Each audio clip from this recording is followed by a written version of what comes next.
everybody. This is Scott Mcdonald of Dr. Demographics, and we're going to go ahead and start a webinar. It is the new year. Now, I just want to say a couple of things, little housekeeping things to start. I normally try to get this done, these sessions, as early to the beginning of the year as I can. Unfortunately, I had a case of kidney stones this week and put me in the hospital for a little while. I'm fine. Don't worry about me. But I'm just going to tell you, it's not nearly as much fun as it sounds. Okay? So, for those of you who haven't been through that experience, 8 out of 10 people who have kidney stones say the same thing. Ah! There. That was a little bit of humor for you to start out the year. I also had the benefit of changing campuses, so I'm now teaching at a different campus than I was. Took a little time in the transition as well. So I appreciate your patience. And I also ought to tell you, I've been working toward doing a keynote speech for a dental supply company, a big one. And if anybody would like to have me as a speaker, I'm a bargain, frankly. And I've received an invitation from some brokers and some big practices. And so anyway, I want you to know I'm kind of fun. I like to do it. So if you would like to have me as a speaker, just write to me at info@drdemographics.com. Now, with that out of the way, let's jump into something. And I often say, our job is to find the perfect place to put a practice. Well, I want to go back to definitions of terms. And so if I were to say, well, how perfect is perfect? What are the variables you want to take into account? Because here's the thing. The variables that indicate a location is good for practice this year may not be the same things that existed last year or next year. It is a moving target.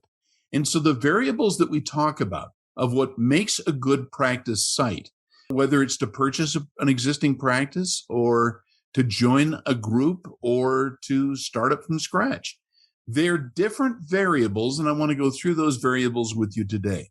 I think you're going to enjoy this, and it's, kind of important. So here's where we are. The perfect place to put a practice is the name of the program for today. Now, ultimately, I want you to understand the place that you put your practice is going to be a significant impact upon how much money you make. Now, people who are the vendors of marketing services or who do a lot of equipment sales or consulting, they always say, I'm exactly what you need. This is the best thing ever. And generally speaking, they can all help. But the location of the practice is going to determine so much of your success. So I want you to pay attention to what I'm going to say because it's going to have a pretty good impact upon what you're doing now. Now, let me back up. I've got a lot of people right now who are saying, Scott, my location sucks hose water. I don't think we're doing as well as we should. And now, assuming that that is true, let's talk about what you need to know about moving to a new site, even if you are an existing successful practice. And let's talk about some of these variables. Now, remember, our goal is to help doctors locate and evaluate the best locations for practice and for start a business, not just dental, not just medical, but other kinds of small businesses as well, to locate sites with potential. Now, to do that, you've got to understand something about the population that you're wishing to serve. If they are not existent right around where you are right now, you may have to move. And part of the problem that we've seen with COVID-19 and also the inflation and also increased cost of living, a lot of people have moved or are planning on moving. Now, you may say, well, we all heard about that last year.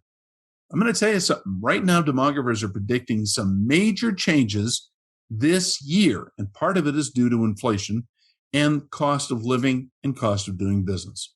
Now, traditional demographic imperatives for practice are usually considered let's start with these three.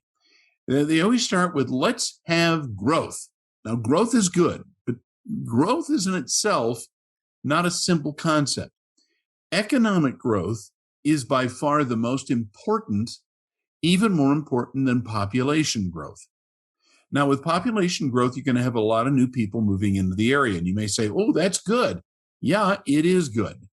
But economic growth, in other words, what factors are making more people want to move and to be happy that they did move. That's what you got to start with. That's the primary kind of growth you need to know. Now, a lot of people also mention this third item. I want to go to a place where there's no competition. Listen, everybody, I'm going to warn you on this. If you get the idea that somehow just because no one else wants to practice there, it's a good location, trust me, it's not.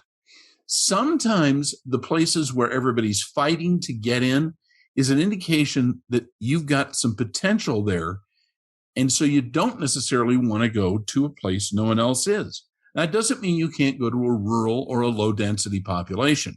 I'm not saying that at all. But I am saying that if people are afraid to practice there, set up business, it's probably a bad place to go. Now, ultimately, you have to keep something in mind when I mention competition.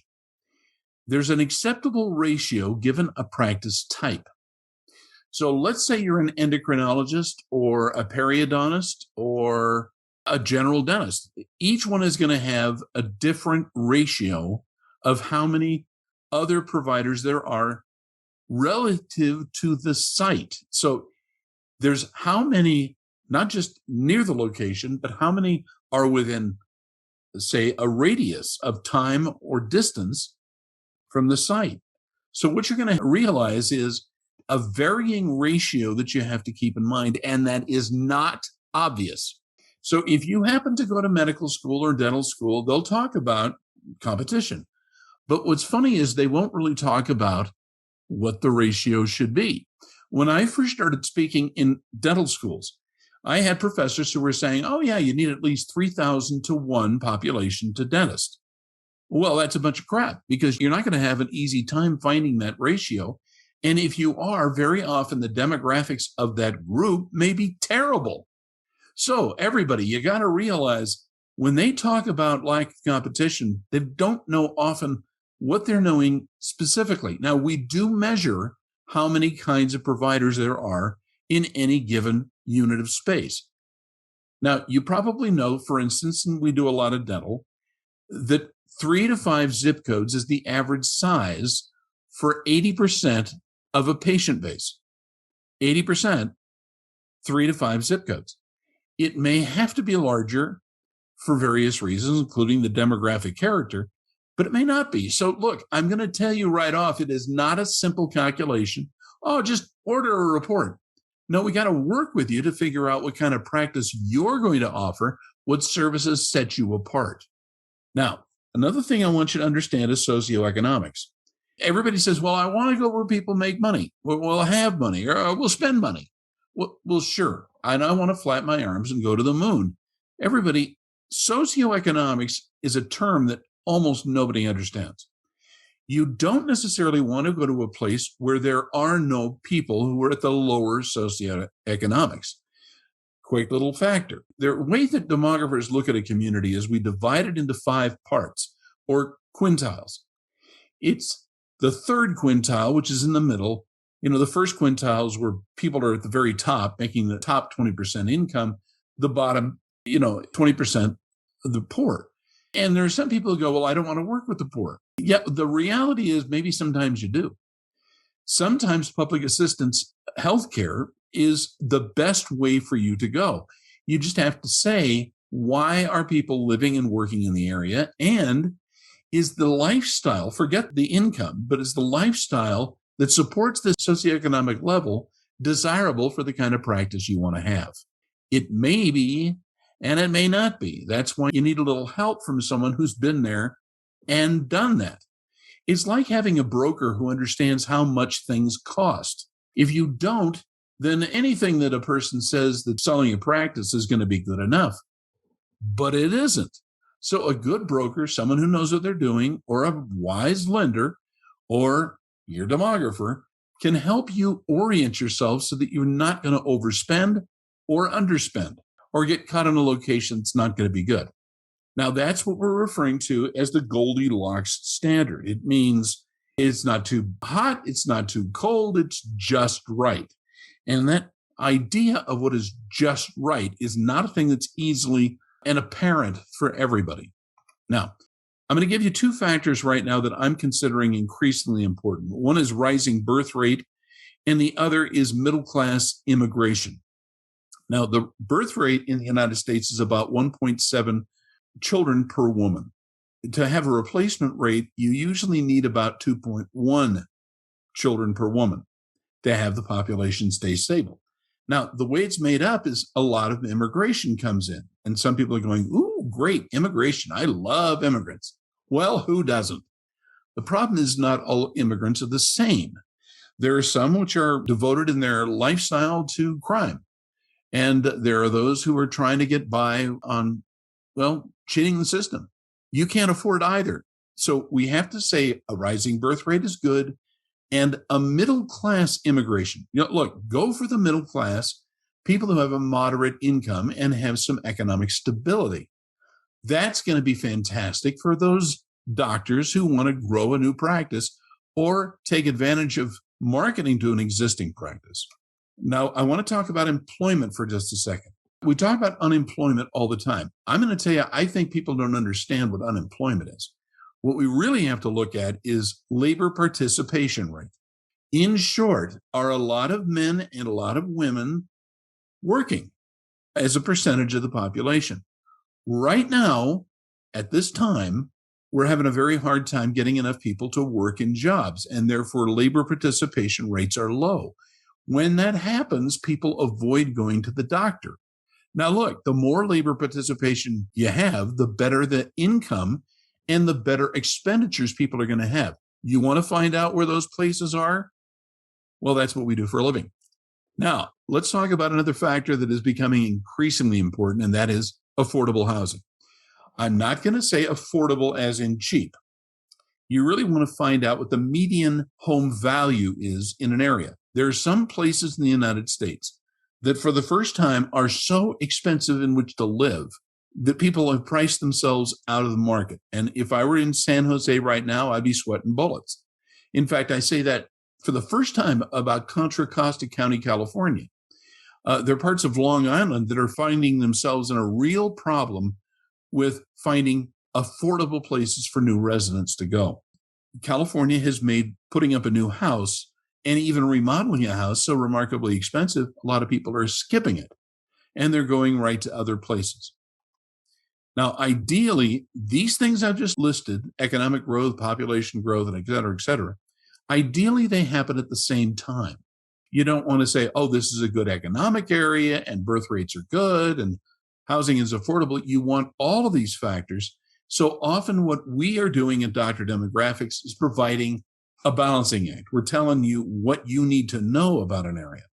Now, look, our competition doesn't care. They will just list the facts and hope like heck that you don't ask the hard questions of how good are these numbers? Is this high or is it low? Where does it fall on the normative scales? We will tell you. And that's one of the things that makes Dr. Demographics different. Now, there are other variables I want you to keep in mind, and these are important. Now, remember, I've mentioned some variables that are just for anybody that you got to know. But what I'm saying now is a different kind of demographic variable. It's a variable that relates to the specific practice types. And I mean by this, look, I mentioned periodontists, or if you're an endodontist, you do not want what everybody else wants. Sure, you don't want too much competition in it, but you recognize that there are different facts about the people, factors, that are going to matter as to your success. An oral and maxillofacial surgeon is not a periodontist. They may be a specialist, but they're not looking for the same things. Each practice type, and I'm talking about in all healthcare, has a shifting set of variables. So if you want to know, is this going to be a good optometric practice area, or should we be looking for an ophthalmology practice site? They're different, who you're looking for. And each type of practice, and I'll go so far as to say veterinary need to know this too. There's not a simple definition of a small animal practice. There are those who are going to do surgeries or kenneling or training or behavior modification, but each one is going to have a different background in terms of what locations are going to work and the number of potential patients and what those patients must be like for you to do well. Now, generally, they take in a limited number of priorities based upon treatment options.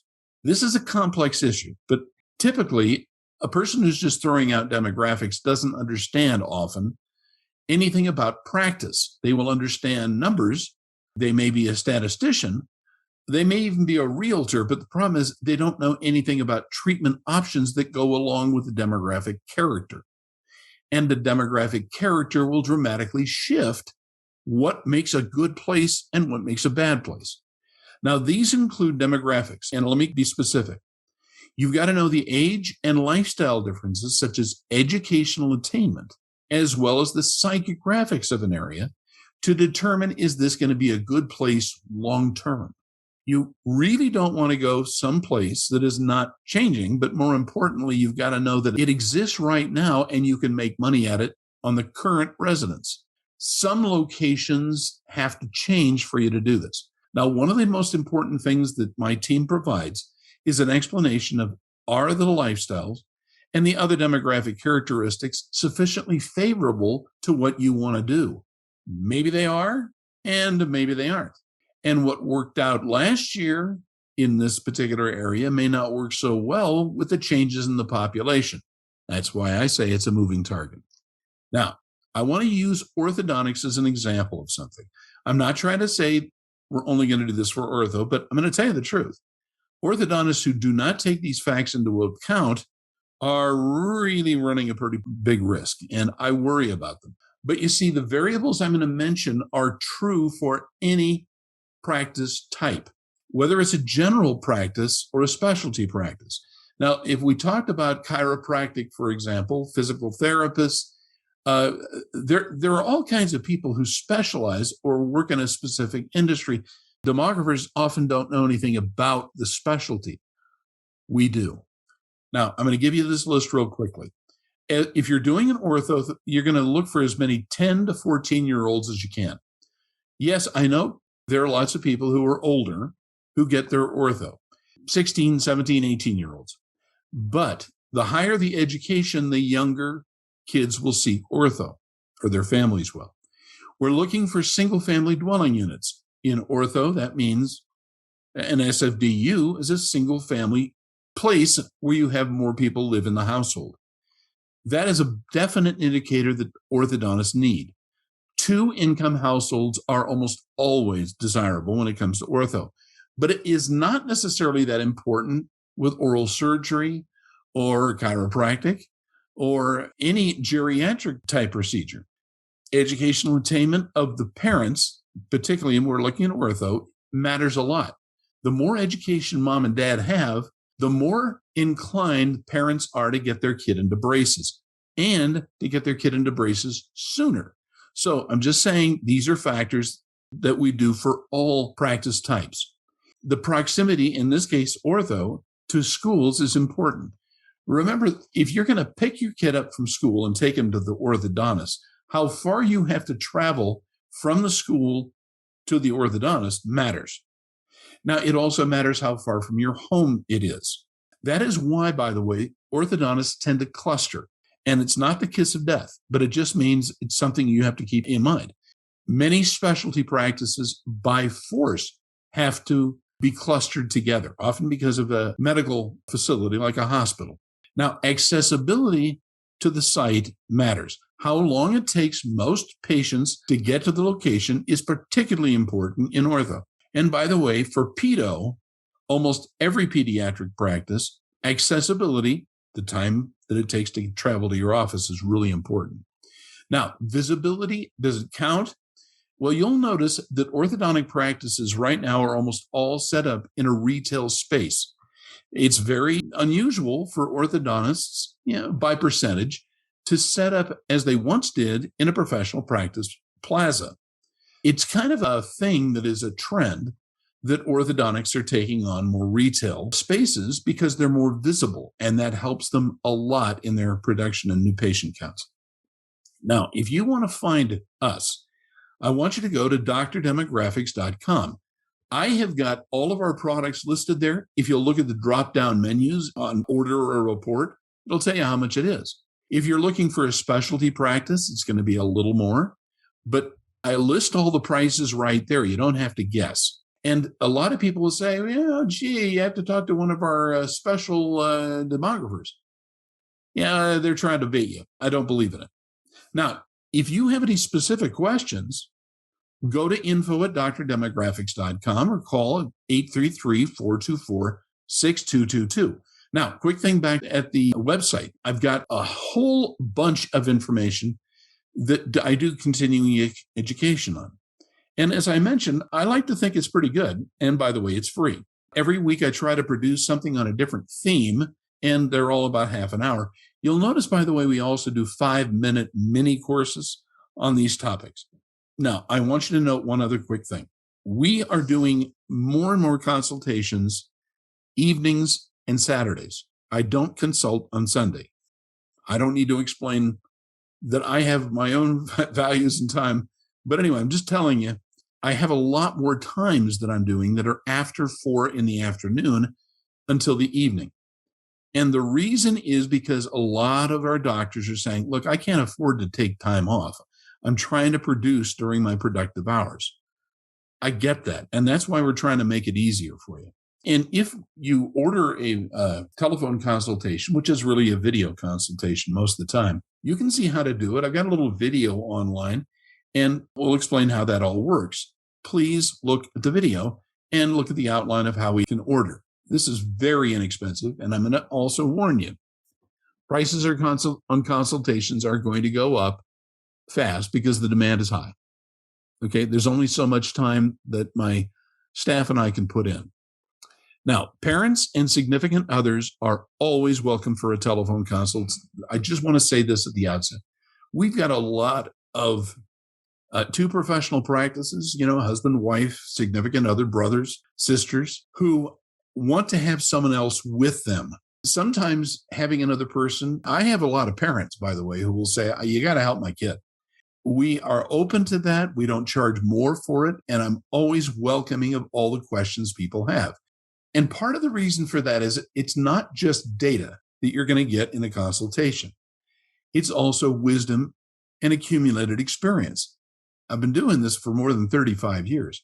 And I'm going to tell you, if you could tell me anything I haven't seen before, I'd probably throw rocks at it. I'm just telling you. So when you have an opportunity, please visit us at drdemographics.com and don't be afraid to ask questions about those things which are going to be important to you. The thing I love are the doctors. I love working with the intelligent people who are a little lost, people who want to do something to help other people and to help build their own futures. That's what I love doing. So please don't hesitate to give us a call. Let me know how we can make you a very successful person by finding the perfect place to put a practice. This is Scott Mcdonald. Thanks so much for watching.